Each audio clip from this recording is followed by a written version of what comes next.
Welcome back to the show, everybody. This is episode number 2 of 2023, and today I have Joe, aka Clutter Porch, on Instagram is her name.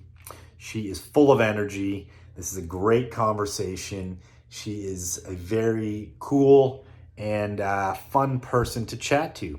Her take on the vintage scene is very different than a lot of people. She has a store in Ontario up in cottage country, in lake country in the summer months, and then in the winter she goes traveling Central America and also does a lot of sourcing in Central America. When she's there, she talks about the whole sourcing scene down there. She also buys and wears used underwear, which is a rare one I have not heard on the podcast before. So exciting episode for you guys. Super stoked, and also super stoked for the response to episode number 1 with Sam, known bad boy. Thank you guys for sharing. Thank you guys for tuning in. Thank you guys for subbing and liking that one. And I'm going to keep them coming every week. We're going to be here. So if you appreciate the show, if you like what we're doing here, give it a share. Tell your friends, sub to the channel. If you're listening on iTunes, make sure you subscribe.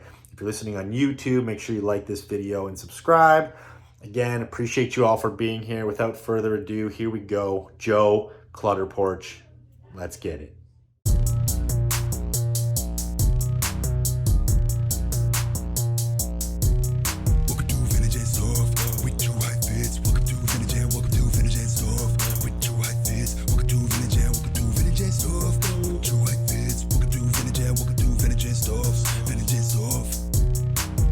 We got vintage clothing by the rack. Yeah, just check out my Insta. How you gon' argue with that? Everything you see, I manifest. I'm an architect. I think I'ma run it back. We got vintage clothing by the rack. Just check out my Insta. How you gon' argue with that? Everything you see, I manifest. I'm an architect. I think I'll have some of that. All right, here we are back again, Joe. Thank you for joining me, Yeah, man. aka Clutter Porch. We are, she's coming to you. I don't even know where you are. You want to explain where you are, first of all? Yeah, so I literally just crossed the border yesterday, so I got into Nicaragua last night, late afternoon. I'm just in a cafe, San Juan del Sur, kicking it, living my life. Beautiful. That's amazing. I'm very jealous. I heard lots of good things about that place. Nicaragua has the always offshore winds for Yeah, surfing. I mean, it's pretty wild out here. My first year here was last year. I used to go to Costa Rica all the time, and now I'm like, nah, it's Nicaragua. That's Nicaragua so for me. vanilla, Costa Rica. It's Yeah. like, come on. Come on, get it together, babe. So now we're in Nicaragua, for now. Cool. Okay, we're going to get all into your travels and everything else. But first, we want to know, we have a guest question already. We're coming in hot with the guest question. I mean, I was going to ask you this anyway, but where does the name Clutter Porch come from? Okay, so I'll tell you right now. This is so wild because when I was kind of starting this, so I guess when I really started Clutter Porch, it was kind of I was stuck in Guatemala for the pandemic, and I came home, and I was always, for the last, 10 years, been bartending, serving, schlepping it, pouring drinks, flipping eggs, doing all that stuff. But I'd always fuck off for the winter, and I'd go down south. Anyways, pandemic happens. I'm stuck in Guatemala. I get back. And in my head, I'm like, dude, I'm fucked. I'm fucked out of a career because I can't be pouring drinks for people, because I honestly thought I was like, I'm fucked right now. Like, I don't know what I'm going to do. No, yeah, the bars are all closed. So We're done. So you got stuck in where did you say, Panama? In Guatemala. So I was in Guatemala for 2 months. So you were there and then it hit? Yeah, and you dude. were already down there? Yeah, dude. Okay. I remember flying down here, and I was on the plane, and I seen one person in a hazmat suit. I was like, get fucked. Like, they were kind of talking about it a little bit. And then I get to Guatemala. I'm just living my life, doing my thing. And then people start not like dropping like flies like they're dying, but people start being like, shit's going crazy. We got to get out of here. I'm like, no, we're good. Anyways, I stay, get locked in. I get locked in for 2 months. I end up having to escape. I have to escape through Mexico because Guatemala closed all their airports. So No way. It was crazy. This time here it was nuts. So anyways, I was down here, I get home. So I'm like, yeah, can't bartend, can't pour drinks, can't do nothing. So I had to kind of figure something out. And like, I've been in 2009 in high school, I started selling on a Facebook page. It was called Schmo's Clothes. So I was always kind of doing like, Schmoes clothes. you know, that was the Nice. first OG thing that I was doing, and I did it with my You're schlepping ex-girlfriend. it on Schmoes clothes. You I know, love it. like, and you know, remember when it was like Facebook page? It was 2009, and it was like a public thing, and all the people in my high school already thought I was weird, and they're like, "What's this bitch doing now?" So, anyways, I've been doing it for a while. And then when I was bartending and stuff too, like I would live in staff houses, like up in Muskoka, and I had a rack out, or like I had a bunch of just like denim in my car that I was selling to staff that I was working with. And then again, so I get back, bars are closed. I'm like, hey, we're fucked. We got to figure it out. And so I started on my childhood home. I was living at home when I got home. I was living there when the pandemic was happening. And then I just started. Which is where? Hold on, where? Toronto? So Mississauga. Muskoka? Mississauga. Okay, yeah. So just outside Toronto. And, you know, and I was going through a breakup at the time. And then I started posting pictures. I was in my room bored at that time. I had all these clothes. I've always been buying shit. I always had so much shit. And I started posting shit on Instagram because I'm trying to get my ex-boyfriend to kind of be like, oh, she looks so good, you know? But then everybody starts hitting me up. Everyone starts hitting me up and they're like, Oh my God. they're like, This is awesome. they're like, yo, is this for sale? And then I said, man, my ex-boyfriend still hasn't hit me up, but I guess I have to make some fucking money, okay? So I'm like, fuck it. Yeah, it's for fucking sale. So what I do is I do my first kind of like, it was June 4th. I think it was 20. Hold on. This is like, this is just so cool. So your business started by thirst trapping on Instagram for your ex-boyfriend. And that is the beginnings of Clutter Porch. I just think that's so beautiful. I think I've never heard that type of beginning for any seller. So that's a first on the show. So congrats on that. Thank you. You know, you couldn't even make it up if you tried. And by the way, he never hit me up. Okay. He never was like, Wow. yo, you're looking good, girl. Whatever. He's missing out. He is. He really is. But yeah, so then anyways, people started hitting me up, blowing up my phone. They're like, yo, Joe, all this shit. Because I always had cool shit. You know, every time I went out, I was always like, I was kind of the weird girl in high school. Everyone's like, okay. But then it kind of was like, oh, okay. Like, makes sense. This shit's cool. So yeah, then people start blowing up my line. They're like, yo, we want to buy this. I'm like, fuck it. I'm organizing a sale. So I do it kind of like on my driveway, on my porch. So then that first day I did it, and like, I just did it through my Instagram. I was like, yo, people come through. This is my address. Like, all this shit's for sale. And everyone's known me too. Like, people call me like a dirt squirrel because everywhere I go, it's like I'm chaotic. I always have all this shit with me. I have so much clothes, you couldn't even make it. I'm a hoarder a little bit, but it's fine. So I'm like, fuck it. We're throwing it on the porch. People are coming over. That first day was so fucked to me because I wasn't even pricing shit to be like, yo, I'm trying to really make money. I'm just, you know, whatever. I was just like, just get it out of here. Maybe I'll make some money, whatever. And I did it through my Instagram and just people like I went to high school with, people I used to bartend with, people I traveled with, just like through my network. Dude, so many people rolled through. And then I was like, dude, and I made some like pretty good money. That first day I was like, yo, fuck pouring drinks. What am I doing? What am I doing with my life? I'm out of here. So Yeah. anyways, then I'm such a long story short. So then I started doing this all the time. I'm just throwing sales on my porch. And then I was like, okay, I got to think of a name. And my one buddy, Aaron, I didn't even make up the name. I got to give my credit to my buddy Aaron because I was trying to think of a name for like, you know, you're making an Instagram because I was doing all this shit off my personal Instagram. And I'm sitting there smoking cigarettes with him. I'm like, Blue Butterfly Unicorn Vintage. Like, you know, you gotta have a cool name. And my homie's like, dude, shut up. He's like, look what we are. It's Clutter Porch. And I'm like, yo, you're kind of a genius. Yeah.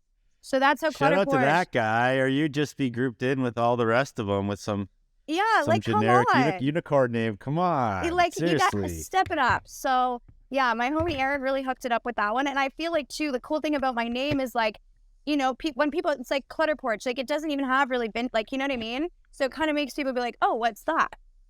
And that kind of made it even more cool. special than it being like this crazy, stupid, overthought name that I wanted people to think like, oh, what's that? You know? Yeah, no, it's awesome. It's Aaron's a good. genius. It's thought provoking and it's different. Mm-hmm. There's a lot of generic names out there. Yeah, we ain't no basic ass So bitch. that's pretty exciting. I think it's cool. We got your origin story out of that too. And you know, I think let's talk about your geography. So you said you're from Mississauga, but like I look in your IG and you're doing a store in Port Carling. Is that what it's called? Yeah, so it's in Port Carling. It's in Muskoka. So kind of where that came about. Give because people like, can you give people like quickly, like who don't know Ontario, like we're this audience that listens to this show is from all over the Okay. world, really.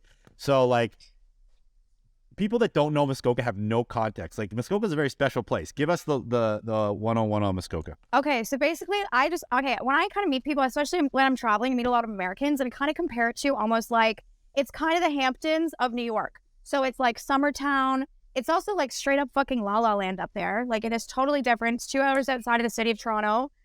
And like, I don't know, this place is a crazy place. It's also beautiful, a bunch of lakes, but it's just like a straight up summer town. Like it's just like, yeah, but it's gorgeous. And that's where I spent we're talking dead in the winters, only locals. Summertime, you get influx of like cottage goers who own these baller mansion cottages, the richest of the rich of Canada.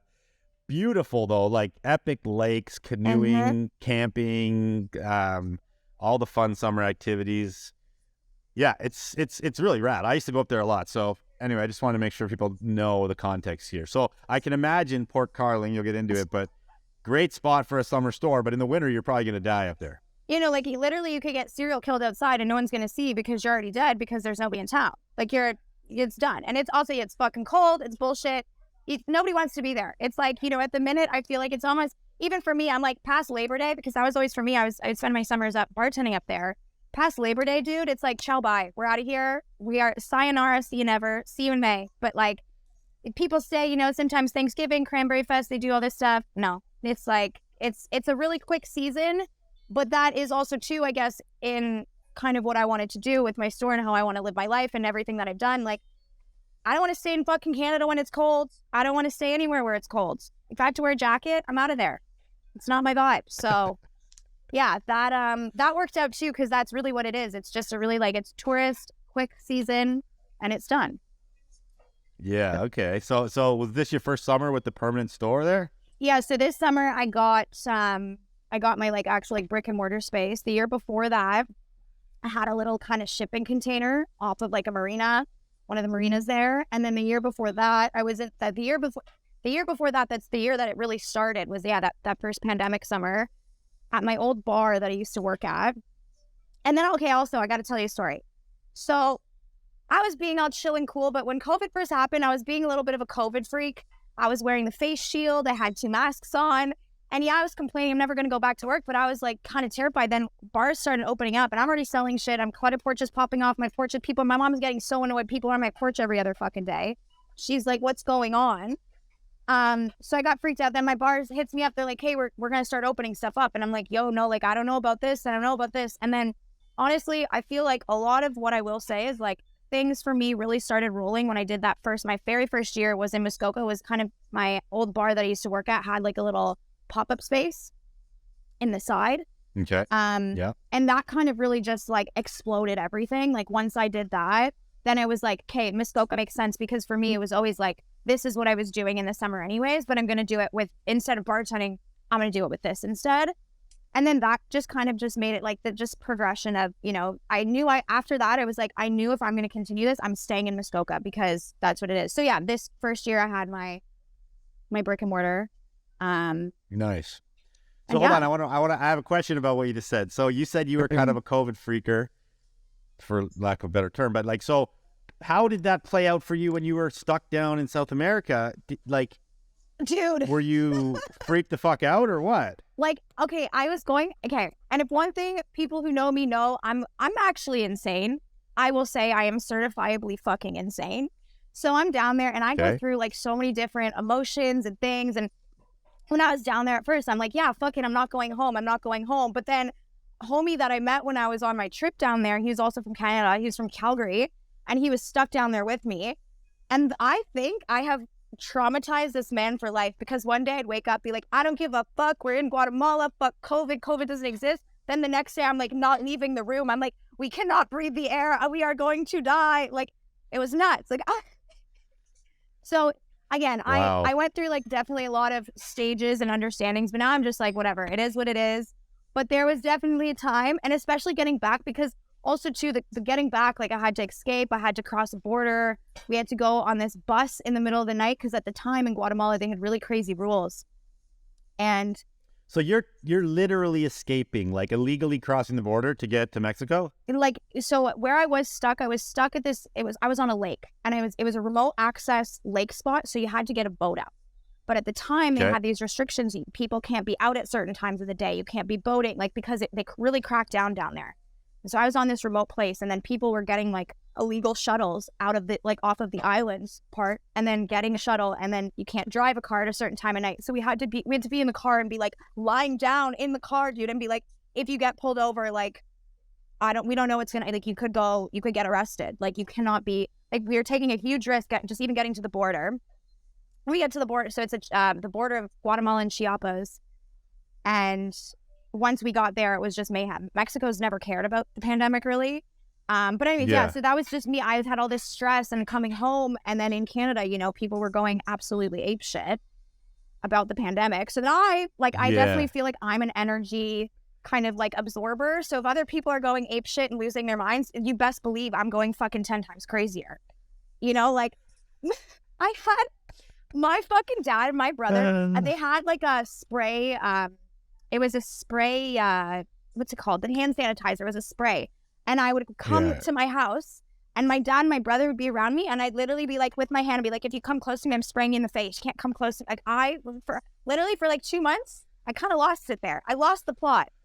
Oh, wow. It's so funny because when I like look at your Instagram, and I've only met you this one time, but your personality does not seem like that kind of personality, but you never really do know. So you never really know. You never really know until you know, you know?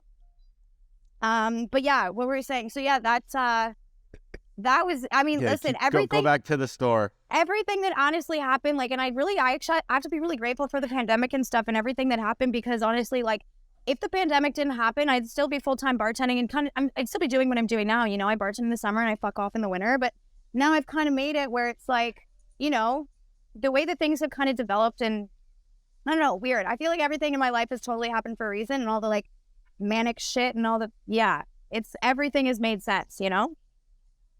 Yeah. So questions about the store. Mm-hmm. I think it's super cool that what you're doing. Obviously, we're going to jump next into like your travels, I guess, but how do you manage to be able to get a brick and mortar and then just fuck off? Like, do you not have to pay rent all winter or what? Or is it cheap enough that it doesn't matter? So the thing is, and that's kind of the beauty of Muskoka, but it's also kind of the curse. So in Muskoka, the way that they do things up there is you pay a premium rent. So I'm paying a rent for my store that's really a year-round rental price, but I'm only paying it out when I'm making money. So right now, my store is, like, the lease is mine, the store is still mine, but I'm not paying right now. But I pay from May to October. But it's like the rent for a year condensed into the 6 months that I'm making money through the store. You know what I mean? Oh, that's cool. So that's what they do with with a lot of the leases up there. I mean, but again, it's not, and that's the problem though with up there. Like, you know, if my landlord listens to this, he's a fucking shark. He's kind of also a piece of shit because the rent is high, you know, like, it's not, people think, oh yeah, the rent in Muskoka is high. I was like, dude, homie's smart. He's smart. He knows he's going to charge a premium. He's like, he knows what he's doing, because people up there also, like, it's big ballers up there. I'm by no means a big baller. I got finessed by a big baller, but it's fine. Still makes my life okay. I can still do what I'm doing, but it is, you know, that's how the rents work up there. It's a little crazy sometimes. It gets a little like, holy shit. But we make it work. How was it? A good summer? Did you do well? Honestly, dude, I did. I'm shocked. Because you know what? I also tell you this, like, for a long time in my life, still kind of right now, like, I'm a dirty backpacker. Like, when I used to work up in Muskoka, I was so cheap. I didn't want to pay for the staff house. I lived out of my car. Okay? Like, I'm not by any means like somebody where, you know, for the first time in my life, it was like, holy shit, girl. So the store was worth it. The rent was high, but it was still worth it. But you know what? I mean, I definitely feel like it was also, like, I was hustling, and I was still bartending too. That helped. That was kind of more like money that I was saving for down the bartending money and stuff. But, you know, like, it worked. Like, just, if I just looked at the store, I was like, oh my God, like, I couldn't believe what I had done, even up against such a high rent. And money, like, for me too, has never been something that I've been, I don't know. I was just shocked, to be honest with you. I was like, I opened that store with like $100 in my account. I was like, this fucking better work, or I don't know what we're going to do here. I simply don't know. But yeah, we made it work. Well, I love that. And I love that it's you're doing something different. You know, a lot of people follow the same path. They do these stores in the cities. They think the cities are the way to go. I personally I have a store in Vancouver, but I've had a store in Toronto too. I also have a store in Squamish. I've had a store in Whistler before. But I think personally, I'd rather go to small towns now. I'd rather go to college towns. I'd rather go like places that don't have as much competition. Everybody now across the world understands vintage and wants vintage and knows the styles and why we buy used clothing for like the sustainability angles and all these things.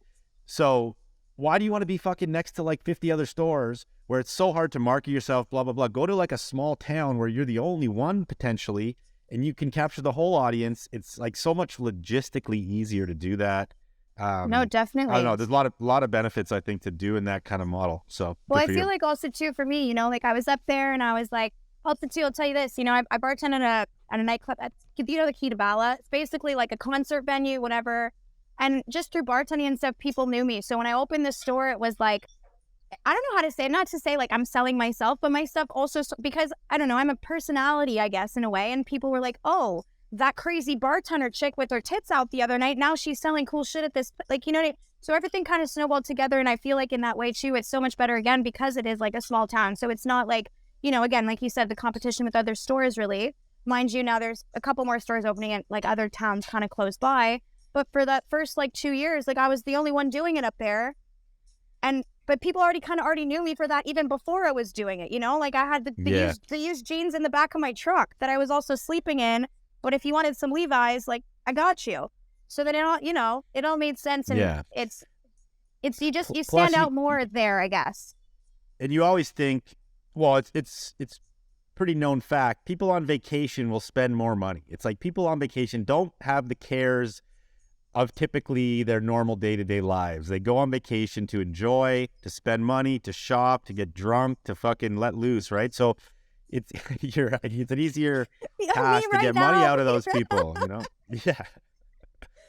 So, but yeah, no, it's definitely, and I think that's too, and I think like a lot of what I really want to do, I think in this year kind of where I'm, and I think I've always, my one thing now is I'm at a place where I really kind of want to, not like change it too much, but what I want to evolve and like kind of open up for me, where before it was always like, you know, with the vintage and like I mentioned, there's other stores now, you have to kind of stay evolving to not just be the same. And for me, I also can't sit still for long enough that I have to keep changing stuff.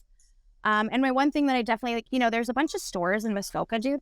What do they say? It's like Muskoka Bearwear. And it's like, dude, this shit is so cringe. It's like the paws on the ass of the sweatpants. But people buy that shit up. And I'm like, what is going on? But I think even in just marketing, like Muskoka in itself, it's a destination place. So kind of what I've been doing is I'm working on some stuff. I'm designing some stuff. And it's all going to be like printed on like obviously like secondhand blanks and stuff. And it's going to be marketing Muskoka as well. So I could kind of, because I'm like looking at these motherfuckers, they're selling this made in China shit for like $200. And I'm like, and all it's just slapped on Muskoka.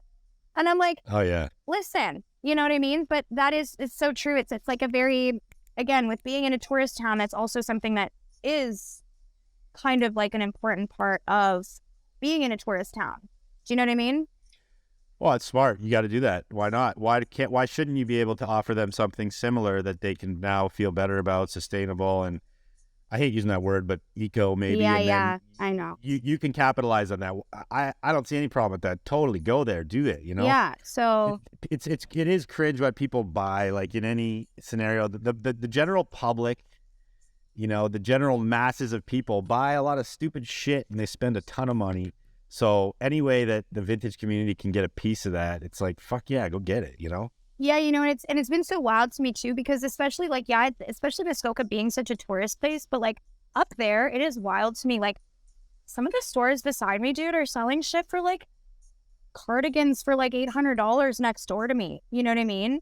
And I think that's also been definitely something, you know, like again, with the kind of, you know, the store doing well and me being like shocked, to be honest, because, you know, I'm not flipping stuff for like crazy amounts of money in there, you know, like, and I'm just like, whoa. Okay, well, that's a good point. So let's talk about that. You are in a place where potentially people own $5 million cottage properties, right? Like it's crazy up there. Like they got like 3 boats and fucking jet skis on their lake cottage, right? So these people are the ballers of the ballers, right? Yeah. And you're saying like, I'm not pricing it very high, right? And you're probably like, correct me if I'm wrong, but you're probably in this market position where you sell to tourists, but then you also have like your local following because you've been up there for summers that like of locals and other bartenders and shit that buy from you, right? Right. So, have you ever thought about potential? Well, first of all, give us your price points, like just an idea. But then also, have you ever thought about like catering completely to those fucking ballers who will pay like $300 for like a used pair of Levi's? So I will tell you one thing. The one thing that is really, and what I find the hardest for me is honestly, because I see these big ballers, and I've had a problem with this since I started doing this shit up there, since I started even bartending up there. You know what? Sometimes the ballers of the ballers are the cheapest motherfuckers you're ever going to fucking meet. So this is what grinds my fucking gears. Okay. So I would have, in my store, I'm the only one that works it because I've had people working it in there, and then people come in, they go, where's Joe? Where's Joe? Where everyone's looking for Joe all the time. I'm like, fuck it. It's me. I'm the face of the store. I don't need nobody else. Fine. I'll do that. But people come in, but people also up there know me. I say what I feel. If I tell someone to fuck off in my store, fuck off. Like, I'm not doing this with you, and I'm not playing these games, but these ballers come into my store, these Muskoka mommies pulling up in their Range Rovers with the Louis bag. They come in, they're like, oh, yo, I want this t-shirt. Okay, it's $30. They're like, would you do it for 20? I'm like, you got me fucked up, babe. I said, you got me fucked up. I said, you must be unwell. But what I started doing, because at first I would just be like, are you crazy? I would look at this woman and said, are you insane? Like, I would pop off. I'd lose it. Then that's kind of also, I've lost a little bit there with that attitude. But what I started doing, and I said, if you're looking for a more budget-friendly option over here, you can go over to this section, the sales section in the back. So it's like, but that's the thing with, I've really learned that where you think that it's like, okay, the ballers are the ballers. No, it's honestly, it's a lot of the like people who I've known from bartending, and those are the people who are really more supporting the store. Because I stick out like a sore thumb compared to the ballers of the ballers. I'm tattooed. I'm outside my store smoking cigarettes. I don't give a fuck. I'm swearing at people. I'm swearing outside. I don't care. Maybe I could hone it in a little bit. It's a vibe. It's an attitude. It's a vibe. Clutter Porch. Yeah. And that's company experience. Literally. But that's what people do. People come and just hang out at the store. Like, we just talk shit in my store. We're there. I'm like, people come over. Everyone's like, oh, let's go have a cigarette with Joe. That's my store. So that's kind of the problem where I've definitely thought I'd probably make more money if I catered to those type of people, but then I take away from the person that I am. And I always say, everybody knows this, like, if I'm anything in this life, it's myself. You don't like it? Fuck you. You don't need to buy my jeans. Yeah, it's an interesting topic, and I just wanted to touch on it. And I do understand too, in a town like yours, I like when I moved out west, I lived in Whistler for a long time. So Whistler's like just another version of a tourist town for skiing, right? Mm-hmm. But so that's like a winter destination. But you look at these towns, obviously you have the influx of tourists, but then you also have the influx of their money. So like there's like cycles. So a big weekend in Muskoka will be busy for the bars, busy for the restaurants. Then all the locals will have all the money that next week because they just cashed out tips. So it's like you can cater to the people with the tourist money, or you can cater to the locals, and they also got money because they're making that money from the other people. So there's the two sides of that. And when you can be successful at either or both, but then there's also, if you did want to go like fully into catering to the rich of the rich, you kind of have to make a division, because like those two groups of people are a little bit they're very different, and like they're not going to vibe on the same vibes, right? Yeah. Whereas like those people would not buy the fucking bear print. Like the locals aren't buying any of the bear print on the ass shit. You know what I mean? When the tourists are all buying that crap. And yeah. So it's a weird division of like those two classes of people in these towns. You know what I'm saying? Yeah, no, definitely. And I feel like one of the things exactly, and it's not something that I feel like I would ever do, is to kind of people, and a lot of the things too people say to me, they're like, honestly, a lot of the reason we fuck with you, my shit's not even the best. I'm not going to sit here and be like, I find the coolest shit in Central America. Like, fuck everybody else. They got the coolest. No, I don't have the coolest shit.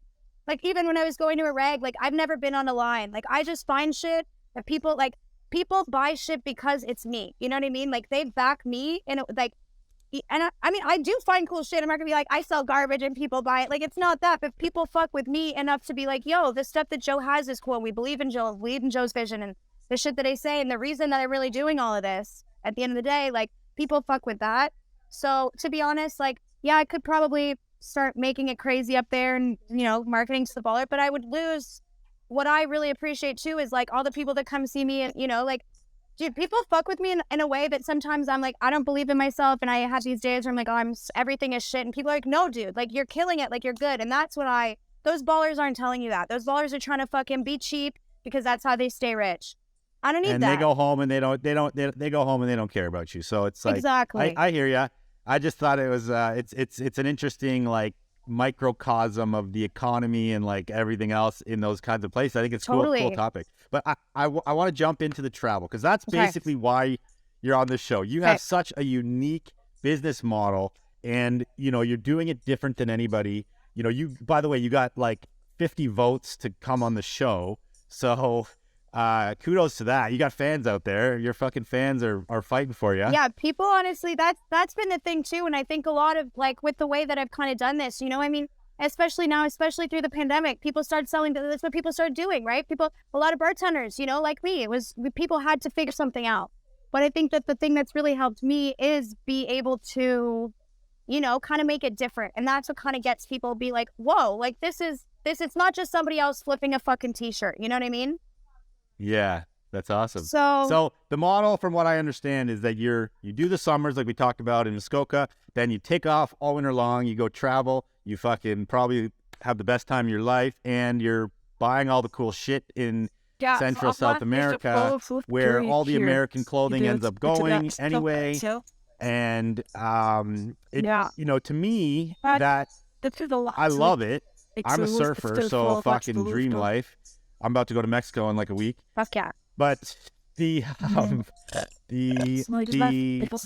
monotony of regular life gets broken up so well from what you're doing. You don't ever get stagnated. Like you're always like, I mean, this is just how I interpret this. But you all summer long, you're like, fuck, a couple more months and I'm going down south. And when you're down south, you're like, a couple more months and I'm back up at the lake. You know what I mean? And it's like you get to experience such a big switch of your life every year, which a lot of people don't get to do that. They get so fucking stuck in like the monotony of everything they're doing. So kudos to you. Thanks, and man.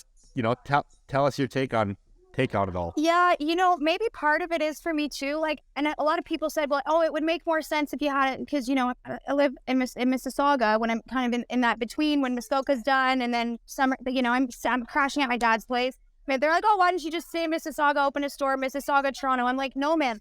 Also, I don't really kind of sounds bad, but I'm like, I don't believe in working for 12 months a year that hard. Like, why would I want to do that? Like I can make it work how I've always made it work because that's what I was doing. Again, before I came down here to be buying clothes, like I was stretching my money to make this work. This is like the lifestyle I want to live. And shit here is so much more simple. And I feel for me, it also takes me out of, my own head as well. Like I told you, I'm fucking insane.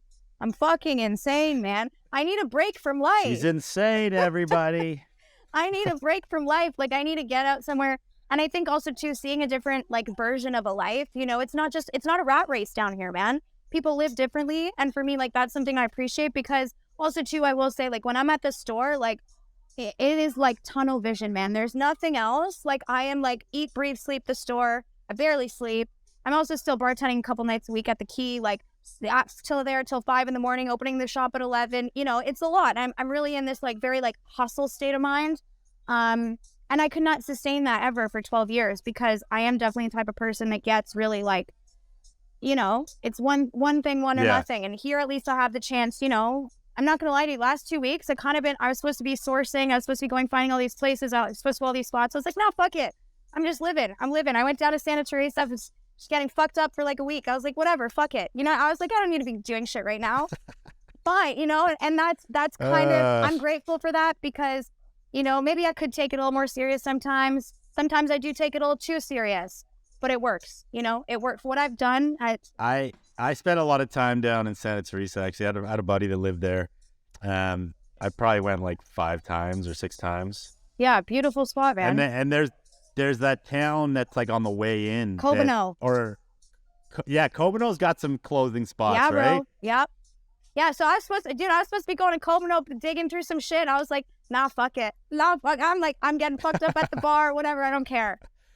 So again, it's I got a picture of me. That's so funny. I got a picture of me in like one of those like rag stores in Kobano. I'll fucking try to dig that up. yeah, but, dig that up, man. yeah. There's- So good for you. And give us the lowdown of like, you know, explain the scene. Explain how Okay. you know what it's like picking clothing down there.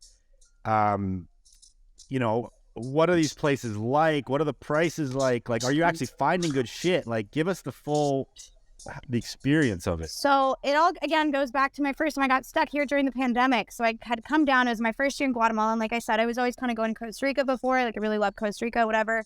Then one year I was like kind of looking online. I'm like, whatever. I've been to Costa Rica so many times now. Started looking at stuff, and I'm like, yo, I'm going to Guatemala. I tell my dad. My dad's my guy. He drives me to the airport every time. He picks me up after every trip. It's my guy.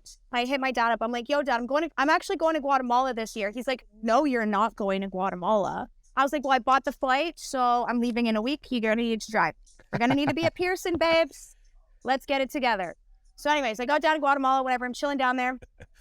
And again, this was kind of the pandemic starts happening. I'm meeting a couple of people. Then people are like, yo, because I moved down there. I was working at a bar down there to stay for free. So I was bartending. I could stay for free. They feed me, whatever. It was a whole thing. And it was this little town. And this tiny little beach town. It's called El Paredon, one of my favorite places in the world. And this town's like super tiny. It's dirt road beach town, right? And then on my days off, I'm walking through town and they have I'm like, yo, what is that? Was this a thrift store? What's going on here? I didn't know any of this really, you know? And I'm walking through, I look, it's a little fucking hole in the wall place. Like there's no light. It's just a very local place. I'm not going to shit on the locals because I love the locals. It's dingy, disgusting, dirty though. Okay. And there's just clothes everywhere. And I'm like, what the hell is this? I go in there and I'm like, no fucking way what's going on here right now. And I'm finding, I found all these shorts. Anywhere I go, I always travel with cutoff shorts. I love denim too, by the way. That's like one of my favorite things. I start finding all these shorts and I bring back all these shorts to the hostel and I start cutting them up. And everyone that I was working with, so there's a couple people that were staying at the hostel at the time, like, what are you doing? I'm like, dude, I'm making shorts. And you guys always complimenting all my shorts that I have with me. I'm making fucking shorts. So that's kind of how it was. It was so happenstance I was just there. And then I'm like, man, there's got to be something deeper. So then I went, so this was before everything was still shut down. I had gone back to the city. I had 2 days off. And then someone was like, dude, have you been to this big vintage market? Not a vintage market, but it's a clothing market. And I'm like, tell me more. Where is this place? So I go there. And my broken Spanish at the time, I was still very shitty at Spanish. And I was just like, donde, pacas, ropas. Look, I was just trying. They're like looking at me. They're like, this bitch is crazy. But then one guy was like, oh, I know what you're talking about. So he's like, go in the back. That's when I found I was like, no, you can't make this shit up. Dude, this was like a street market outside. And it is just, you've seen on my Instagram, it's the pile, it's everywhere. And I was like, my mind blown, dude. I was like, no way. So anyways, then I was like, okay, this is kind of cool. So I picked up a bunch of stuff, but this is before I started doing this because I was going home to bar time. I was like, I'm just picking up some sick shit that I like for myself. And I'm a crazy shopaholic, so I bought way more than I needed. Whatever, fine. And then that's kind of when it started cluing into me when I started Clutter Porch and when I started the ball rolling and I didn't want to be here for the winter because I knew I still wanted to go away. And I was like, man, I'm just going to go fucking get my shit down there because I know where to find it. So that's how it all started. So Guatemala was kind of the first country that I realized, but I'm like, it's not only going to be Guatemala, man. I know that they're sending all this shit. Guatemala's not getting all of it.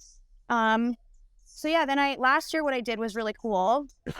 I bought a car in Guatemala and I did Guatemala, Honduras, El Salvador, Nicaragua, Costa Rica. So I just drove down. And these places are everywhere, but that's the thing. It just also shows you how much stuff that's getting sent down here. You know what I mean? And the one thing that I've always kind of thought about, I was like, people are always like, oh, it's just aid for the poor people and the locals need that. I was like, dude, the locals don't need more fucking clothes. They don't need more Shein shirts down here, bro.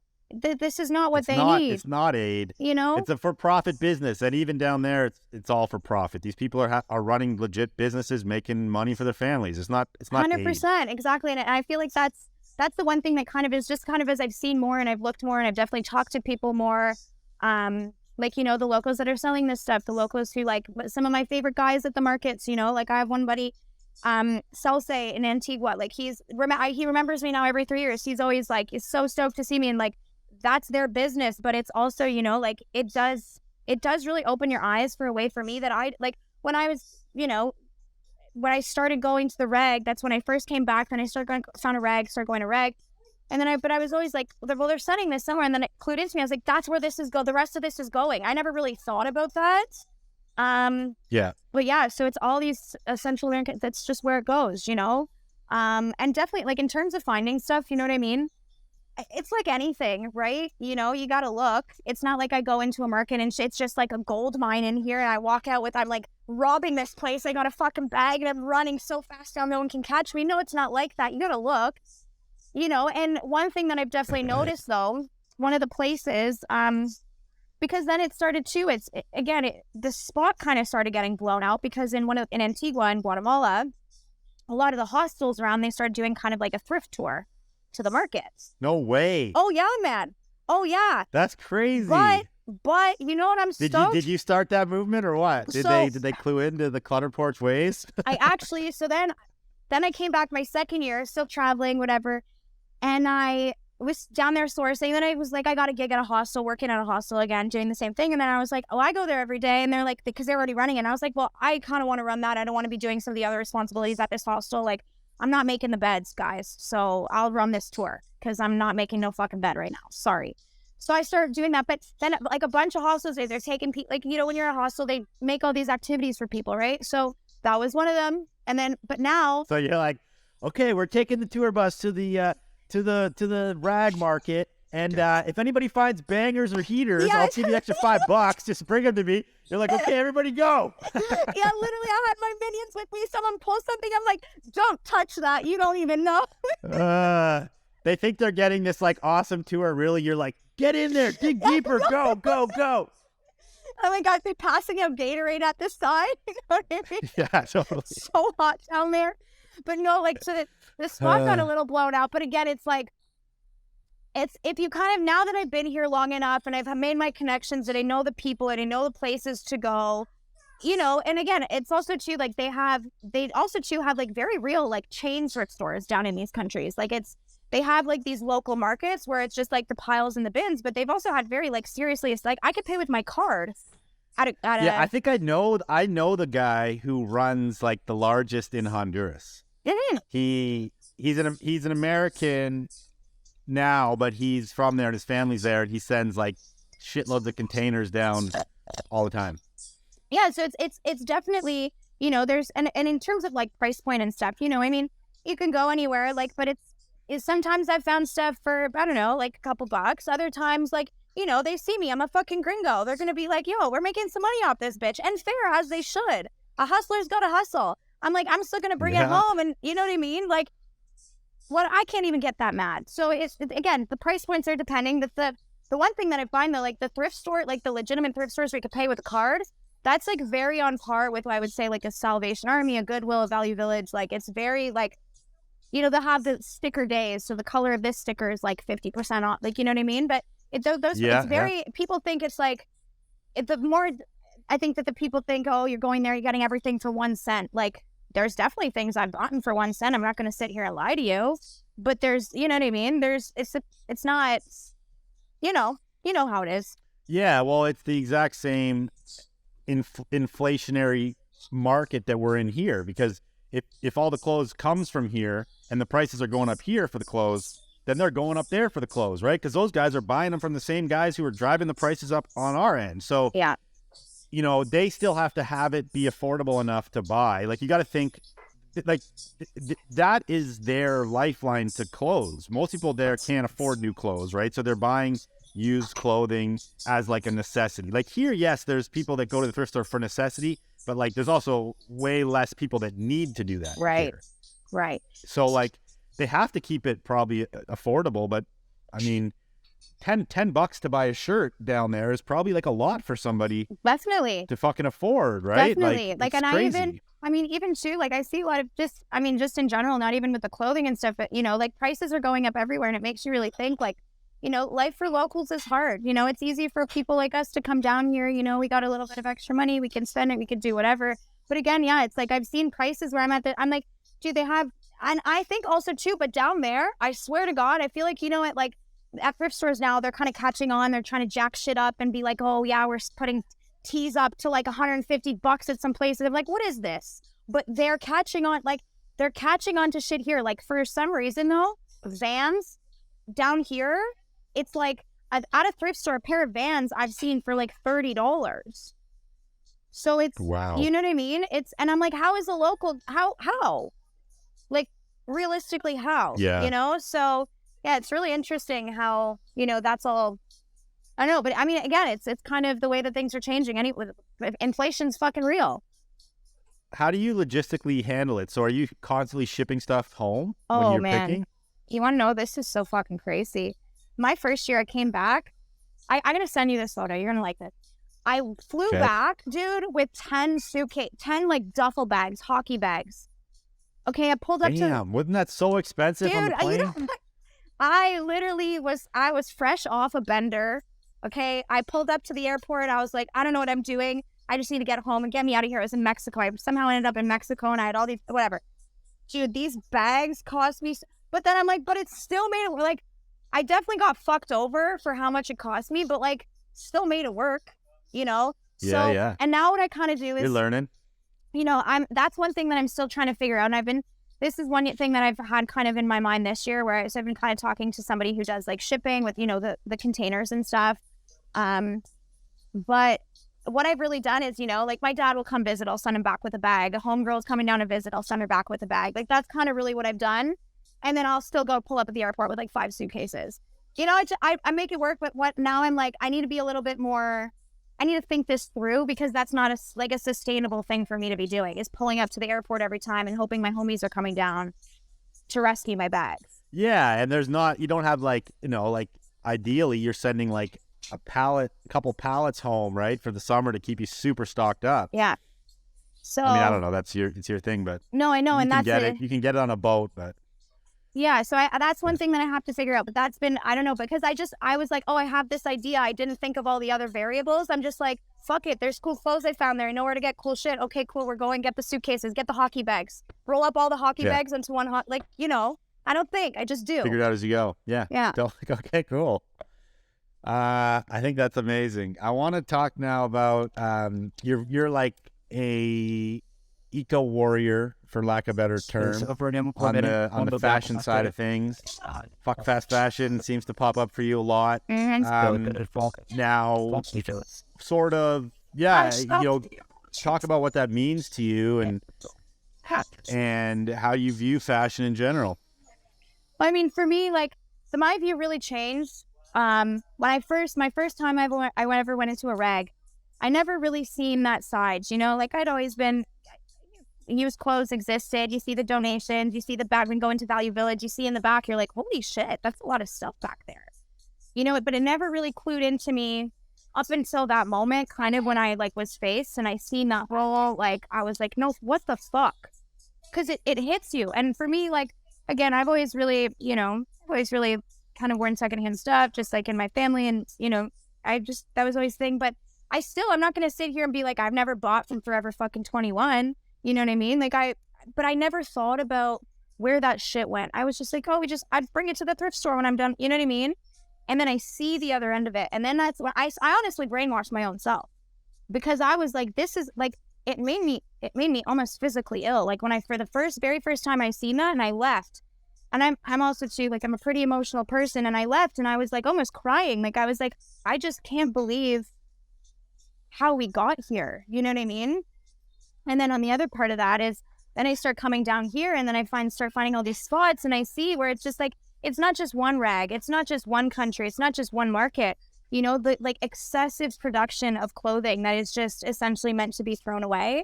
And a lot of the stuff too, finding here, you know, it's a lot of the clearance stuff at big box stores that gets sent down here that hasn't sold. So it's just a mass produced, like, it's just garbage that ends up here, but it still got tags on, the clearance tags. And I'm like, you know, so for me, that's kind of the whole thing behind my kind of what I really want to be doing with this. You know, it's like, of course, it's like to look cool and to show people this in kind of a different way and be yourself. But like a really big thing for me is just, man, like, we need to slow this shit down. Like, the reason this step is being made is because people are buying into it, you know? So if we kind of step away, and I think, you know, it goes to say, if there's less demand for people buying this stuff, there will be less production. At least I hope. But yeah. Quick intermission to the podcast for a word from our sponsor, F as in Frank, vintage.com, right here. You guys, my listeners, I appreciate you all so much. And because of that, I'm giving you 30% off to the website. Code VTG and stuff gets you 30% off to F as in Frank, vintage.com. If you like this podcast, if you learn something, if you're looking for a way to support me without just giving me money, you can buy something from F as in Frank, vintage.com and get 30% off. It supports the show. It supports me. So thank you. Appreciate it, and keeps me able to keep doing these episodes. Now back to the episode. Okay, so basically all I was saying is kind of like, yeah, I brainwashed myself. I see all this stuff. And my biggest thing is to kind of, you know, to show people. And I think also too, you know, I definitely, I've had a lot of people, you know, it's like, you can't be posting pictures of the rag and you can't be posting pictures of this. Yeah, okay, I'm not posting pictures of the rag with a pinpoint location of where things are. But I think posting pictures of, like, you know, when I'm here to show people, because people need to see this. And for me, that is so important. Like, if someone talks shit to me about a problem I need to change, okay, but show me evidence of how, like, why that you know what I mean? Like, for me to realize how big of an issue this is, to spread awareness, to make people understand, that's what's been most important to me. And, like, again, I'm learning. I didn't know about this, and I only learned because I seen it. So, and my biggest thing is I like teaching people that, and I'm really passionate when I talk about this. You know, I love people come in and ask me stuff at the store all the time, all the questions, you know, like, that's a big thing for me. You know, we got to show people, because otherwise people don't know, because this shit is shipped down here and nobody knows. Nobody sees that side of it, you know? Yeah, for sure. It's funny when people say that now. It's like there's so many people posting pictures of the rags.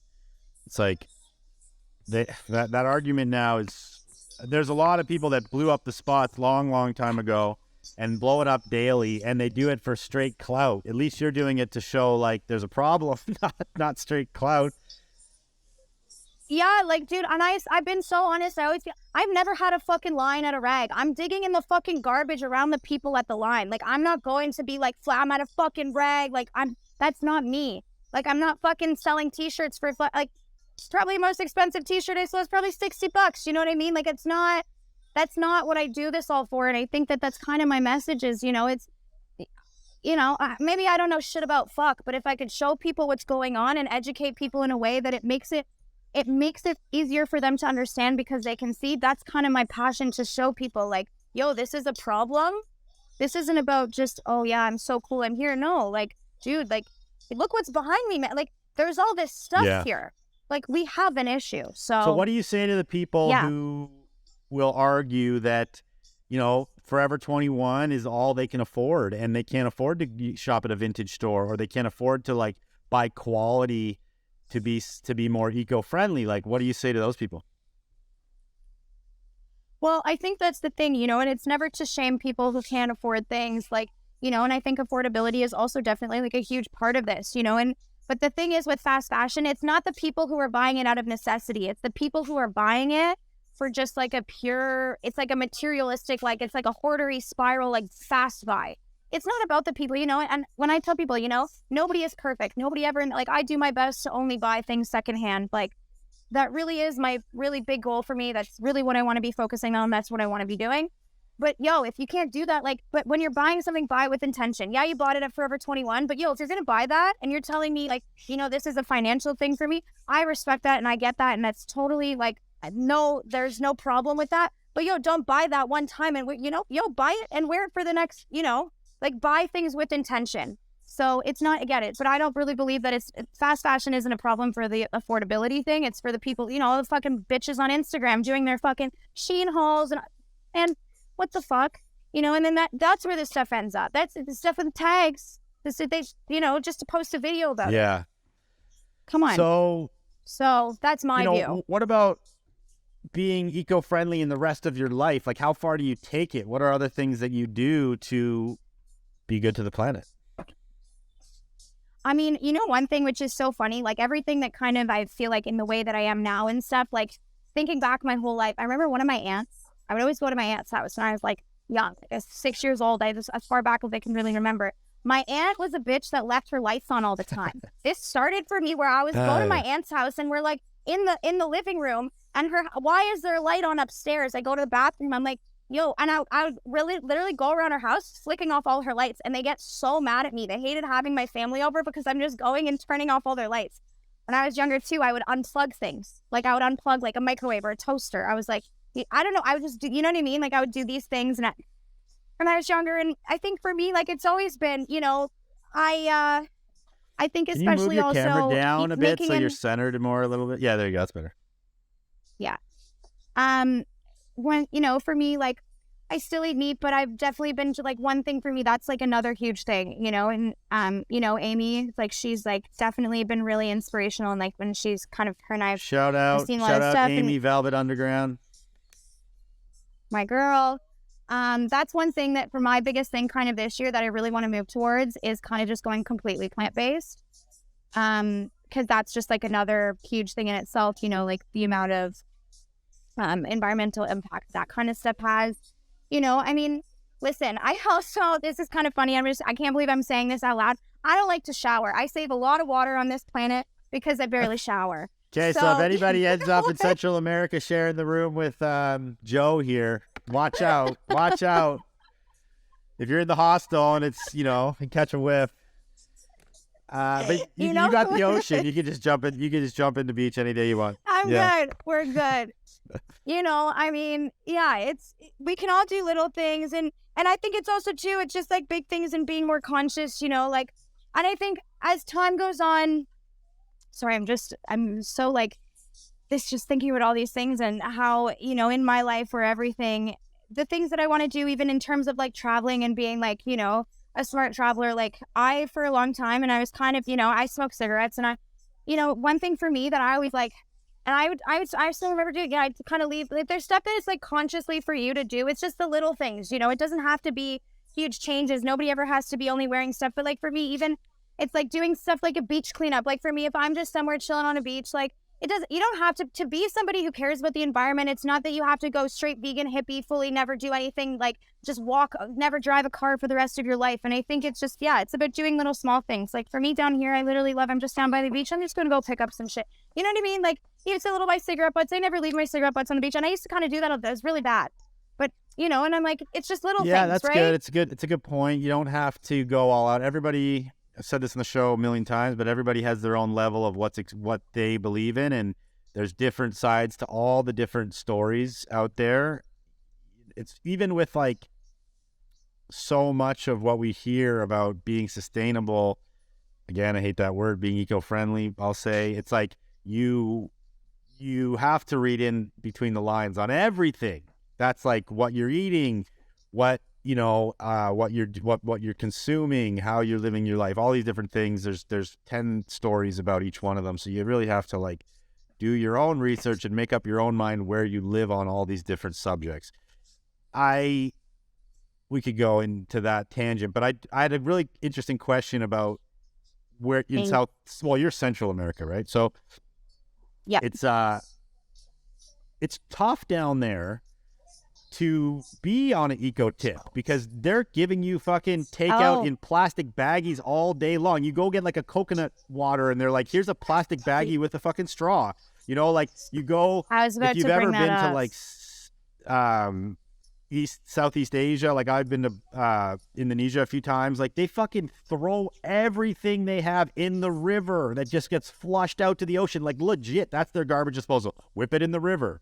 And again, no offense to anybody from that country, but that's just a system that they grew up in or have had because the government's not like actively having any sort of garbage disposal at all. They're like, we come around, they don't even have a schedule. They're like, the garbage truck comes around whenever we randomly feel like it. And if your stuff happens to be on the curb, we'll pick it up. Otherwise, fucking whip it in the river. It is what it is. Yeah. Like, and that's, like, I was going to bring that up too. Like one thing, you know, for me, it's like, to try and not buy, you know, like plastic water bottles here are huge, you know, tourists, it's like, don't drink the tap water. Like, yeah, maybe, but there's other, like, you know, people have like big water jugs, like bring a reusable thing, but that's like a big thing with just the plastics. And I do agree, like, you know, I've been driving and I see garbage fires all the time because that's how they dispose of the garbage here, you know, and that's definitely something for somebody like me. It's very tough to see, you know, like I'm on the beach and like then I kind of look behind me, and then like the further down, homie's just burning fucking garbage down there, and I'm like, you know what I mean? And it's like, how do you fix this problem? Because they really, you know, in a country that's not as developed, and you know, the infrastructure doesn't exist there. You know, it's illegal dump sites. It's, you know, it's one dump site for a population of X amount of people that is just, it doesn't make sense. You know, there's no, you know, even when you're at a place, you're like, oh, do you have a recycling or this? It's just like, no, it's just one bin, man. Yeah, totally. So that's it, you know, and it kind of fucks with you in that way where it's just like, you know, listen, not one person can change the world, but at least if one person is aware, and I think it's just about, you know, doing your best.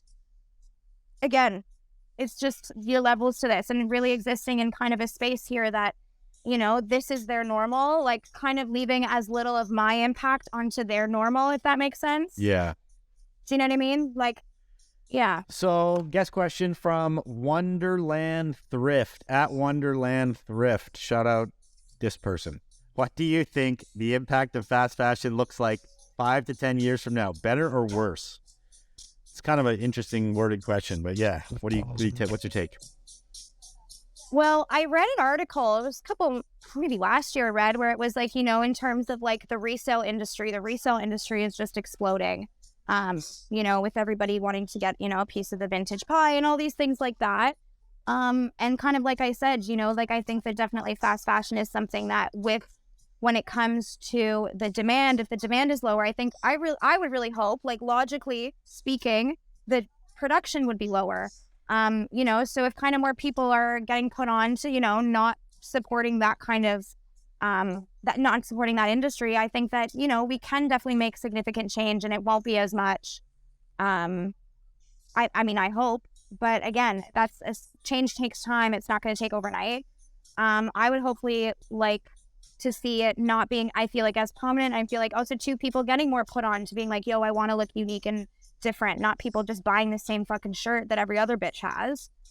But also too now, you know, with platforms like that, where again, the fast fashion industry now is they're kind of launching, like seeing like, you know, resale platforms for their own kind of stuff. And to me that it's just, again, but that's just a form of greenwashing for people to kind of just, you know, it's to get the same consumers that are maybe kind of stepping back. It's to reel them in. And that's kind of one thing that for me, I think is a little scary, where it's just like, they're kind of going with the trend of where things are going right now, which is, you know, secondhand first and all these things. So I don't know. I mean, that's kind of one thing that I'm like, I don't know. I wish I could tell the future. So part of me is optimistic that, you know what I mean? Like things will change and, you know, but then it's also like, yo, these big fucking corporations, they got all the money, they got all the backing, they got all the marketing, and they could just fucking blow it up even more and then we're fucked. So I don't know. It's interesting what you said about go to the thrift store. Go to the thrift store. The reselling. So a lot of companies, like you're saying, are doing take back programs and doing like marketplaces where you can resell the clothes you buy from that brand, right? And when you think about that as a form of greenwashing, like you said, it's all that's doing is giving the customer an excuse to continue to buy the new shit and think that is going to be okay because I can just resell it on their cool platform, which will never fucking happen. And nobody's probably buying on those resale platforms, but it makes them feel good about buying the shit. It's the exact situation that the plastic recycling industry did with plastics, because there was a point in the plastic industry where they're like, fuck, people are getting aware of the fact that plastics are not good for the planet. This is an oil-based product. And, you know, we should not just keep consuming all these plastics. So that they came out and they're like, okay, well, let's create a recycling system. We'll make this symbol. We'll make it so you can recycle certain things. I think the number of plastic that actually gets recycled out of that whole program is like not even 10% or something. So many of the plastics. Yeah, it's mad. So it gets shipped to the Philippines to get burned, dude. Like, that's what happens. It's the same thing with the clothes. It's somebody else's problem, right? But it makes people think that they're doing a good thing. And I think that, but it's easy to fool people because, again, like, it's all marketing, right? It's how you kind of shape something to make people buy into what that you want them to be buying into, right? So all you got to do is make thought. people feel good about their purchases and they'll keep buying it. So give them the slightest glimpse of hope that like what you're doing is not bad, it's okay now because we did this. They're going to keep buying it, even though Yeah. it's a lie. It's a total lie. Yeah. So that is a hard 100%. question. 5 to 10 years from now, we'll see how she goes. I feel like there's going to have to be a lot of growth in the secondhand and resale market, like, but not so much in like our area of the market. I think it's going to be like in like massive thrift stores opening that are like fucking malls, because you got to, like, if there's a mall that sells all fast fashion, it's like you got to replace that with another option. So, you know, one cool thing is Agreed. like used clothing stores going into malls now. I've talked about this. I don't know if I've talked about this on the podcast, but I've seen a lot of fucking used clothes stores pop up in malls. Well, vintage stores, but like secondhand clothes in general in the malls now, which like 5 years ago, or even most malls today, I guarantee if you look at their like guidelines, they say no used clothes. So the fact that malls are even, Really? malls traditionally have always said no used clothing because they want to keep like a vibe, like a aesthetic, right? It's a level of, They want to cater to a certain customer, and they're like, we don't want thrift in here. We don't want these people. So now the malls are opening up their doors to vintage. So I think you're going to see a huge movement of people moving into malls. It's like a captive audience. You have built-in traffic. You know, typically Definitely. people in the vintage world, myself, I'm like, malls are fucking whack. I want to go to like the eclectic, cool downtown or east end of a city and like shop boutiques or whatever, but malls are whack. But now there's a whole opportunity to go into malls, and I think it's a good opportunity for people. If you want to open a store, like, go find a fucking mall. But you know what it is too? I think it also gives reach for people who don't think the malls are whack, right? And then they kind of be like, oh, yo, this is in the mall, so this therefore is cool because I'm at the mall and I think the mall is cool. So it opens up a new door to get kind of people onto this kind of side of the grass, if you will, where, you know, they're on our team now where they're just like, yo, I'm fucking with this. Maybe like, you know, they're just kind of fucking with it because they're like, oh, yo, I look so sick in this shirt. I don't even know what this means, whatever. But you know, at least they didn't buy some fucking cheap bullshit shirt down the way that was $5 made by an 8-year-old. You know what I mean? It doesn't matter how it opens doors. Yeah, that's the thing about, like, here's the mission is to get everybody on used clothes. I don't give a fuck if that guy knew it was used or not, or he loves it because it's vintage, or he loves it because it's used. It's like, it doesn't matter. That's the goal. The road to the goal doesn't have to be a straight line, and it never will be a straight line. Figure it out. Yeah, exactly. And I think that's the thing too. You know, I feel like, man, I'll tell you this, a lot of the fucking dudes that used to fucking make fun of me in high school, oh, yo, this bitch dress is so weird. Yo, these guys are all now out trying to buy all this fucking hype shit. And I'm like, yo, fuck you, but like, good for you. You're finally being a nice guy now because you know what? Yeah, you know, maybe you're almost forgiven in my books. Yeah. You know what I mean? You. Though? I told you this was it's all cool. those people. Come on. Like, I knew, bro, but that's what it is. It's just like you open the door for a whole new audience of people that maybe in the past they didn't get it. But I think, yeah, as this kind of, and I think that it's almost like, you know, there's definitely parts of me where it's just like, oh, like, you know, in a way for me, sometimes and I've definitely struggled with this, where kind of what I'm kind of wanting to do now is more like definitely doing like a really big part for like me is like reworked and stuff. Because, you know, like definitely it feels like the industry is getting saturated, and then it's just like everybody's doing vintage now. And, you know, again, as they should be, because, you know, again, the goal is to get as many people from A to B. Yeah. But, you know, it's a whole system in and of itself, right? So that's a cool topic to jump into, reworking. I don't know if you know, we have Frankie Collective. Yeah. So we've been doing this a long time. And even before Frankie, we had a brand called Snap, which was reworking like 20 years ago.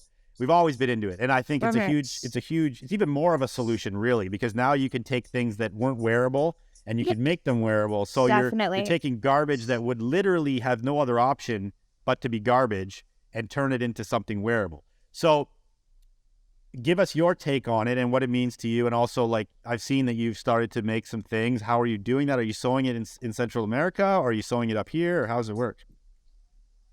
So I basically kind of, my thing was, you know, I really wanted, for me, what I wanted to do was just constantly, again, like an evolution and something for me to just be like different. Like I always in my life, I don't want to be the same as every other bitch. And I wanted to be like, hey, like we're stepping this shit up. Like we gotta, you know, so that was kind of my idea behind it. And I'm like, and I'm excited by kind of, you know, making new things and designing something that I'm like, okay, like I really fuck with this. But basically I was like, fuck it. I'm just going to learn to teach myself to do this.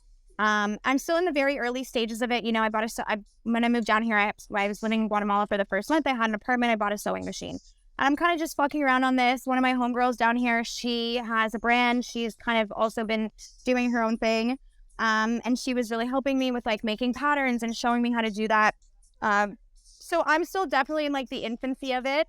Ideally, like, you know, I can't make everything myself. So I'm definitely going to have to look to outsource something like that. But again, you know, like I've worked with a couple seamstresses down here, you know, and for me, I still have to kind of figure out, you know, is that something that I want to pursue in that way? Because for me too, like I'm definitely not paying somebody, you know, and again, it's people come down here to produce clothing for the reason that this whole problem, we've had this problem in the first place. It's to make somebody make some shit for little to next to no money and then sell it for a bunch of money, right?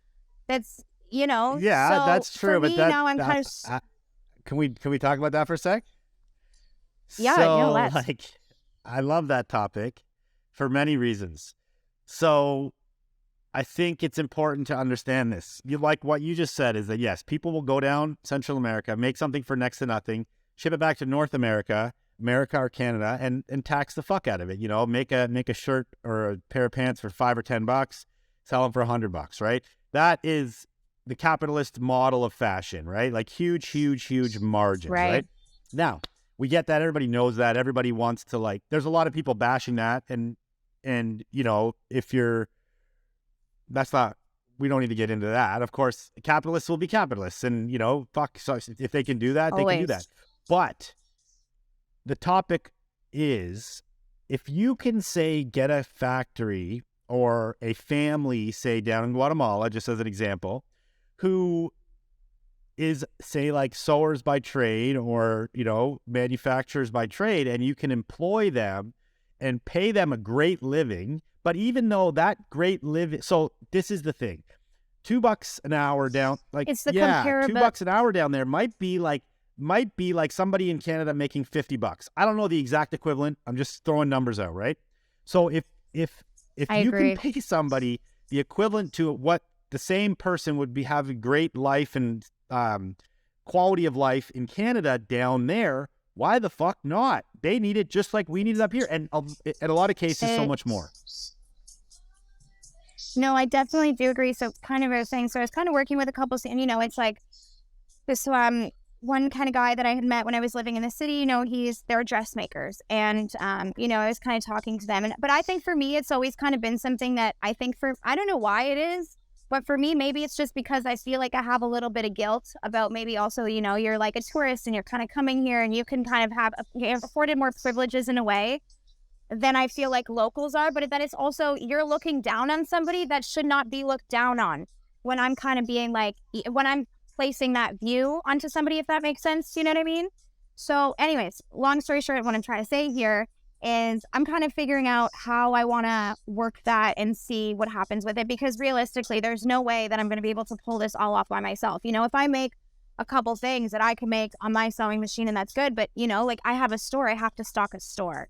So I think that's kind of the next direction, is to see how far I want to take that and see what the direction with it, because I do want to start making, but all my things too is it'll obviously be with used textiles. It's not going to be new stuff.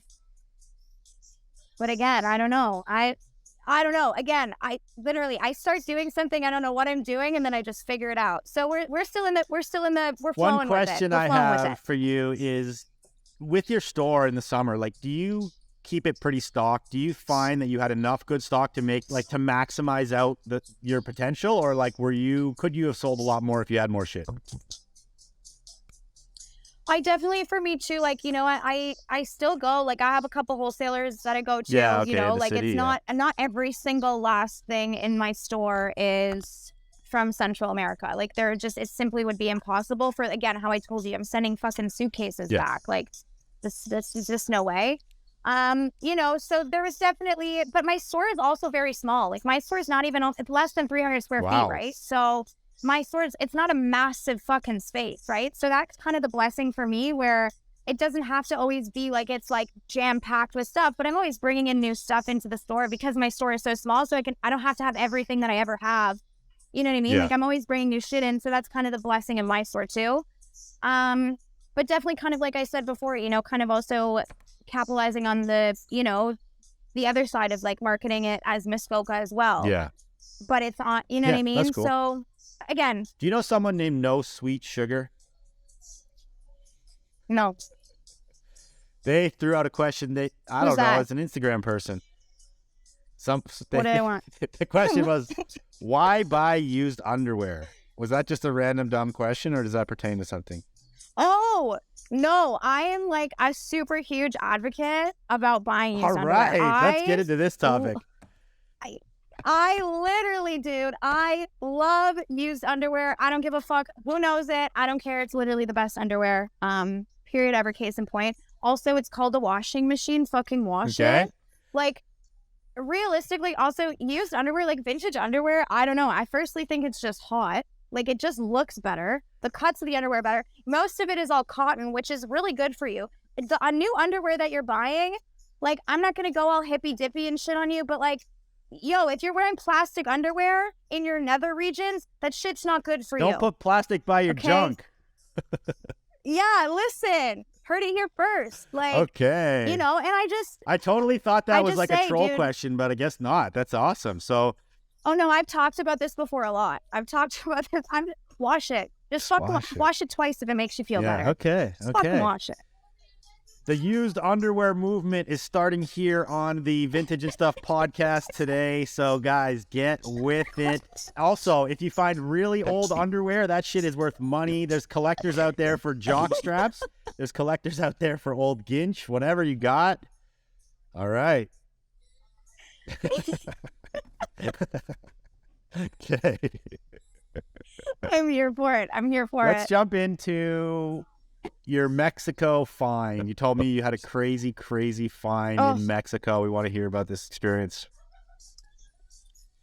So, this is my best thing I found to date. People went crazy. I honestly, like, I remember being there, and I literally was like, my hands were between my head was between my legs, my hands were on my knees, and I honestly felt like I couldn't breathe. One thing that I love is vintage swim. Like, you got me fucked up. Any vintage swim, I just love it. I don't know why. Maybe because I'm also always in a bathing suit. I don't know. I just always love swimwear. Whatever. I went up to, I was in Cancun. And then I was like, had a couple homies in Tulum. They're like, yo, come through to Tulum. Okay, we get on the bus. We go to Tulum. I pull into Tulum right across from I see a vintage store. People are like, yeah. Oh, yeah, there's a vintage store in town. I'm like, yo, I'm going to the vintage store. What are you talking about? I don't care about nothing else. I'm going to check out this vintage store. I rock up to the vintage store. First thing I see, she has this rack, like it's like a hanging. I'm like, I go up there, it's crazy. There's like these like 80s, 90s, like bright, crazy color bikinis. And they have their dead stock. And I'm like I literally was there. I was looking around. I'm like, is anybody clocking this? Like, do you guys see this right here, right now? Anyway, so I'm just like losing my goddamn mind. I go up, talk to homegirl. I'm like, yo, this is insane. Like, where did you find these? So they had these, I was looking at the thing. They're made in Mexico. They're crazy with the lining and everything in there still. Nice. And I am losing my mind here. I go talk to homegirl, and she's the one who owned the store. And she's like, yeah, like, I just got it here. Like, and I'm like, oh my God, like, and it also too, it's kind of something, it's a touchy subject. Like, do you be like, yo, like, can I also hook that up? Like, I want some of these bathing suits. Anyways, but down here is different. People are not really like, if you ask someone, they're not going to be like, yo, go fuck yourself and your fucking mom. Like, how dare you ask me? Like, it's not like that here. She was just like, yeah, for sure. Like, here's the line. Like, hit this guy's line. Whatever. No way. So chill. No problem. Yeah, you want that? That's such a good thing to just touch on. Like, these people, the capitalist fucking every man for themselves or every woman for themselves mentality doesn't exist. It's like live and let live, get by with what you need and help people out. Fuck yeah. And it was honestly, and I was like, fucking respect. Cause how it is. Even if people have asked me, like, I get like, oh no, like, like, homegirl's just like, yeah, here's the thing. So anyways, then I go, so I find out it's in another place kind of close by in Mexico. I go with a girlfriend and we hop on the bus. So we were going to go meet the person who's got these things. But this is when my crazy kind of came out, because I was like, there's something missing here. Just like in terms of price point, she's like, okay, if you buy this many, it's this many. So we went to her house. So she had them all out. She had like 50 of them on the floor. We're looking through. But then she said something to me that then I was like, it was my girlfriend. My girlfriend, we were there. We pull up to this house. We get to see all these bathing suits. She's like, oh yeah, but I work with somebody and she still has more, but she has them all, but she's still cleaning a couple more if you want more of this style. So I buy up all of it, what she has. And my girlfriend and I go back and I'm just like losing my mind. Like I'm literally tweaking out over these bathers. This is like a spore of a lifetime. But then I start looking at the tag. Then I start doing the research and I'm like, there's more to the story here. Yeah. There's more to the story here to these bathing suits. And this is a middleman. There's somebody who's got more of this shit. And this is where the gold mine is. Okay. Because this was vintage store to the wholesaler to the person with the real deal here. I started going crazy. I'm going to Instagram and finding out. Anyways, long story short, I find the plug. I find the real plug. So then I start blowing up I don't know if this was the right number, if this was the right Instagram. I'm commenting on all their Instagrams. Check your DMs. I'm in town. I was only in town for like another night. I had to meet with this person. Anyways, long story short, the plug hits me back. I go to the plug's house. Dude, I literally, you couldn't even make it up. Basically how this happened. These bathing suits were, so this girl who was the plug, she basically was, her uncle had this bathing suit brand in Mexico in like the late 80s, early 90s. Anyways, basically went under. He had these bathing suits in a warehouse and so this is her dad's buddy. So she was at the house, they were two dads talking about it. And he's like, oh, I'm just going to like throw these away, sell them. And she's like, no, people want them. So just by happenstance, massive warehouse boxes, bins full, these dead stock fucking bathing suits. So now Anyways, I bought them all up. You bought them all up? I bought not all of them. Couldn't afford to buy all of them. I went back to Canada. When I started posting these, because people also knew me, I love denim and I love bathing suits. It's what people know me for, that people love that shit. I love that shit. I started posting this. Internet is exploding on my end over here. Everybody is like, the bathing suits. We were calling them the Mexican bathers. Okay, so the Mexican bathers now, people are losing their mind. I get back to Canada, I basically sell out all of them. And right before my store opens, I had to go back to Mexico and grab more from her for the store. And now I'm going back I'm meeting her up. I'm meeting up in Mexico maybe like in February. I'm probably going to go up to Mexico and go grab more this year. Sick. So that's my awesome. craziest find you got today. The plug of the vintage bathing suits. Good for you. Fuck, that's so rad. I love that stories like that. I've thought that about Mexico too, because I'm going down. I've been a few times, but I've never found anything. But I think this time I'm going to dig a little harder, because I think, stuff like that is all over Mexico, because it's a tourist industry. So they're making like all through the 80s and 90s, they're making like tourist t-shirts and bullshit Crazy and stuff. bathing suits and fucking whatever. And like all this fake Harley Davidson stuff and like all this crazy shit. Mm-hmm. There's got to be warehouses full of this stuff. Man. You just have to find it, and it's trickier if you don't like speak the language. I should get a guide. I'll get like a translator and just go rip it. Yeah, dude, hire a homie. Hire a homie. They'll take you to the spots that everybody else is scared to go. That's the thing too. People ask me, they're like, I'm in Costa Rica. They're like, oh, where is this thing? Where in Tamarindo do I find good rags? I'm like, what are you talking about? You're not finding nothing. That's people. It's not the tourist places. Exactly. You got to go outside of the place to, you know what I mean? But that's, if you want it, you'll find it. Believe me. Yeah, totally. So you got to dig deep. You got to be willing to go where nobody wants to go. That's it. Okay, so we're moving on. I have a series of questions that I ask everybody on the show. You ready to dive in? Let's do it. Okay, who is your GOAT of vintage? So this is like pertaining to you and your life. Like, who is the greatest of all time for male and female? This could be like people you just look up to, or people that you've worked with that inspire you, whatever.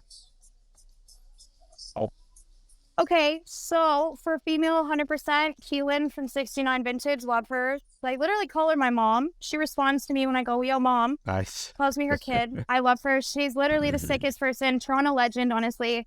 I love her. She's like a huge inspiration to me. Muse, just literally. Yeah. Literally the best. I don't know. So it's funny, actually, I her. kind of mentioned to you earlier that Jesse knows them well, but in the beginning of our career, well, Jesse's career, right? 69 was partnered, I think, with Keelan and like a couple guys. I don't know if did she ever tell you the story, like way back?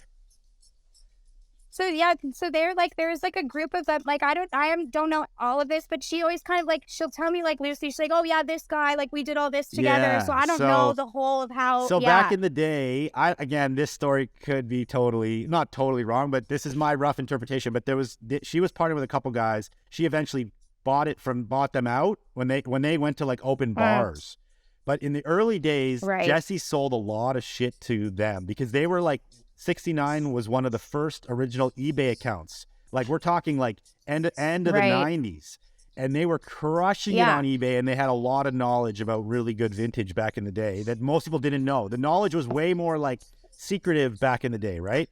So ahead of its time kind of thing. So Jesse actually got a bit of his start selling to those guys. I should get her on the show actually, because when 100%, dude. She's the shit, man. Period. Case in point. I love her. That's my mom. Yeah. She's the shit. Okay, dope. So that's awesome. my go. Who's your male? As for guys, I don't know. I don't think I really have one. I mean, it's okay. I don't really have one. Maybe I just hate men. No, I'm kidding. Edit that out. Edit that out. No, I'm kidding. Just another reason not to bump into Joe in the hostel, okay? In Central America. Stay away. Oh, man. Okay, so next question we got on the list is, who would you like to shout out as like Rookie of the Year or most underrated vintage person? Ooh. That's a good question. Rookie of the Year. Or just someone underrated that you want to give some shine on to. Fuck, now I have to like I'm thinking through my whole Instagram and people that I like and people that I see. Maybe don't overthink it. Just first one that comes to your head. Honestly, first one that comes to my head, but she's not a rookie. It's Amy. Okay, that's like great. I literally just love Amy. I feel like I fuck with everything that Amy's doing at Velvet Underground and Whistler Man. Like she's the real shit. I love her. There you go. But she's not a rookie. I'm not saying that. That's fine. I want people to know. Amy. But it's kind of like she's having a rebirth in a way because she just finally opened a store in the village. It's a huge deal. And she's crushing it now. And she went through a big, big transition. So it's like Amy's blossoming, you might say. And I think so. So that's my answer. That's awesome. Yeah, so Amy again too is probably going to come on the show soon. So you guys can hear her take on it. Love it. What is the most prized piece of vintage you own? Prized piece of vintage. I have, you know what? I love fox furs. Okay. I have this it's just this fox fur jacket. I'm getting buried in that thing. It's like an ankle length fox fur jacket. Describe it for people that don't know fox furs. White? It's white fox fur, super fluffy, big. You know what? I have a photo in like a vintage bikini, my fox fur pair of heels. I'm smoking a cigarette. It's one of my favorite things. I'm actually getting buried in that. I'm getting buried in my white, like ankle length fox fur jacket and a vintage bikini. That's it. And a trucker hat. When they dig you up in but yeah, that's my prized possession. Like 1,000 years after your death and some archaeologist finds you, they're going to be like, we found a new species of wolf human. What's going on? Okay. But yeah, that's my prize. My prize possession. So what about one that you're still looking for? Is there like something on your list of things to find that you're still really after? Yeah, I actually there was like the 70s, like the platform kind of with the wooden platform heel, like the you know what I'm talking about? Platform vibes. Yeah. Okay. Those.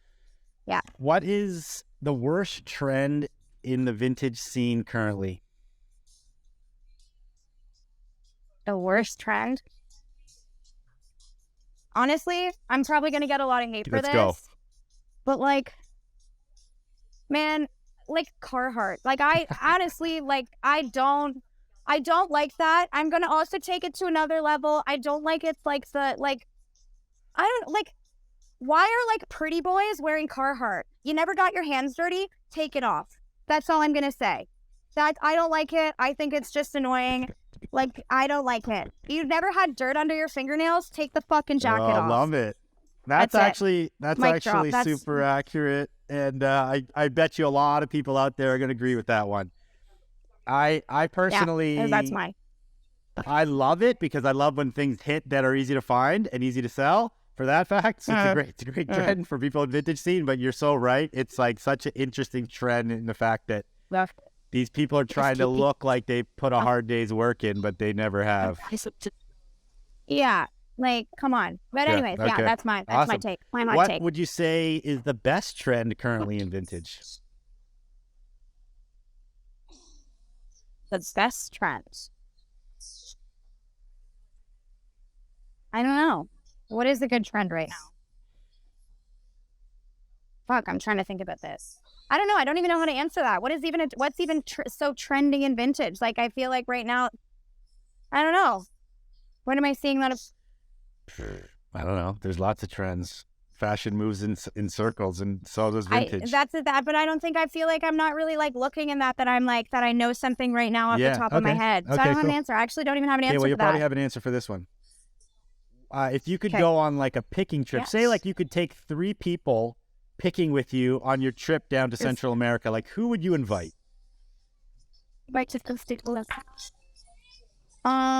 Amy. Amy, and actually my homegirl Kim from Downtown Underground in Ottawa. She's super cool. Okay, sick. That's who I would. 3 people. Wait, so me or 2 more people? One more person. One other person. One more person.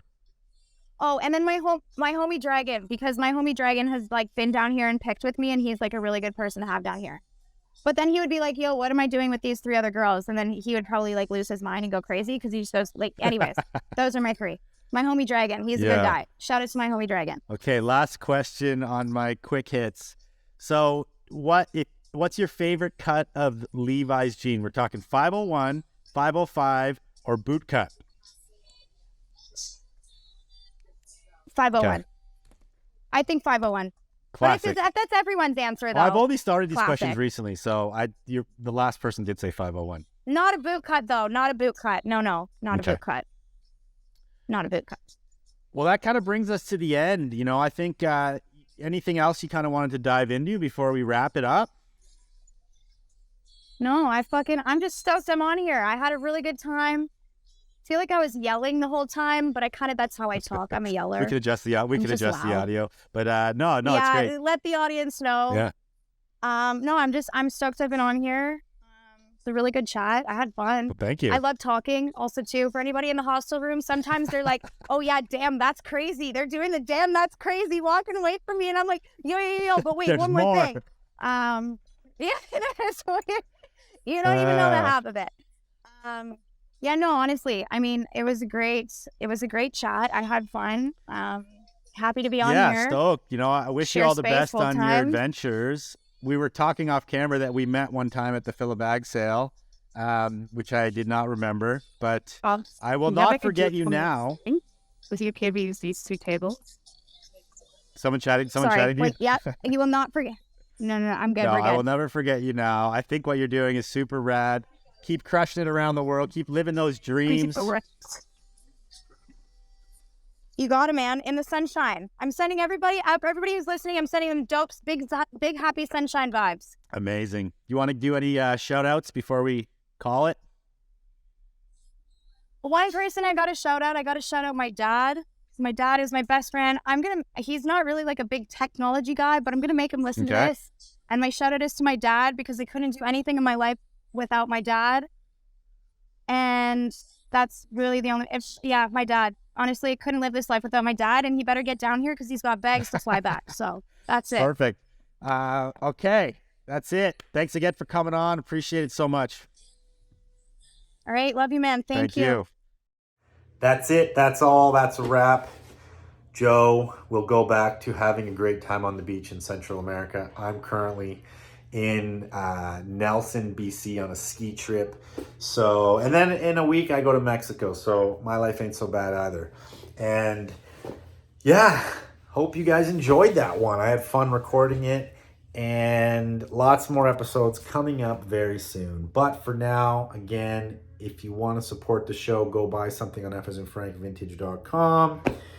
Use code VTG and stuff for 30% off. Share this. Tell your friends about it. That stuff is huge. It really, really helps me grow the show.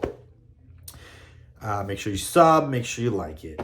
I don't know what else to say except that this episode and mostly all episodes are brought to you by Bid Stitch and Easy. If you want to sell your vintage live, if you want to do any kind of live commerce, go check out the Easy app, download it on iTunes, and get started selling your gear to your customers live with Easy.